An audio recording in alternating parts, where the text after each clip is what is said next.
আসসালামু আলাইকুম। আপনারা সবাই কেমন আছেন? আমি আল্লাহর রহমতে ভালো আছি। দোয়া করি আপনারাও সবাই ভালো থাকেন। আমি একটা মজাদার কচু ভর্তা রেসিপি দেখাবো।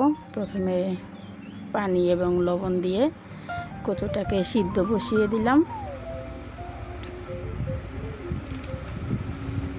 এরপর মাঝে মাঝে একটু নাড়াচাড়া দিয়ে দেখতে হবে কচুটা কেমন সিদ্ধ হয়েছে। তো এই পর্যায়ে আমার কচুটা সিদ্ধ প্রায় হয়ে আসছে। এখন আমি কিছুটা পানি কমিয়ে দেব, তা না হলে আবার কচু মুখে মুখে একটু চুলকাতে পারে, এরকম কিছু হয় কচুতে। তারপর কিছু পেঁয়াজ, কাঁচামরিচ এগুলো কুচি দিয়ে দিলাম, দিয়ে পানিটাকে শুকিয়ে নেব।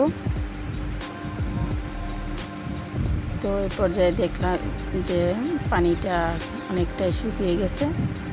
তো পানিটা আরও একটু শুকোতে হবে, একদম শুকনো শুকনো টাইপের হতে হবে। তাই এখন আবারও ঢাকা দিয়ে দেব।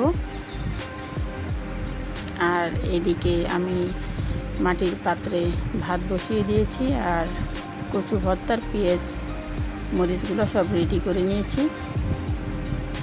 তো আমার কচুটা ফাইনালি হয়ে আসছে, পানিটা অনেকটাই শুকিয়ে গিয়েছে। এরপর এটাকে তুলে নিয়ে তেলে দিয়ে দেব। কিছুটা কড়াইতে কিছুটা তেল দিয়ে দিলাম, তার সাথে রসুন কুচি, মরিচ কুচি, পেঁয়াজ, কিছুটা কাঁচামরিচও আছে।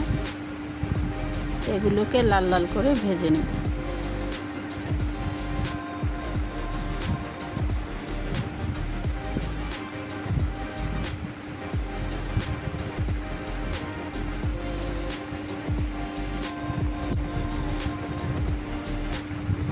এগুলা নাড়াচাড়া দিতে থাকতে হবে।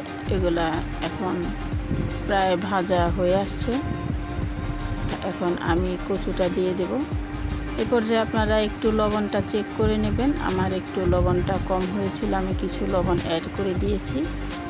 তো আপনারাও আপনাদের লবণটা একটু দেখে নেবেন এবং কিছু সময় 5 মিনিটের মতো রান্না করলে এটা হয়ে যাবে। আর আপনারা ভালো করে একটু নাড়াচাড়া দিয়ে ভেঙে নেবেন। আর এদিকে তো আমার ভাতটা প্রায় বলক হয়ে আসছে। খানিক পর ভাতের মার গালিয়ে দেব। এখন আমার কচু ভর্তাটা শেষ হয়ে গিয়েছে। তো আমি যেহেতু ভিডিওতে প্রথম, মানে লং ভিডিওতে আমার আজকে প্রথম ব্লগ, কোনো ভুল হলে আপনারা আমাকে ক্ষমা করবেন, ক্ষমা দৃষ্টিতে দেখবেন।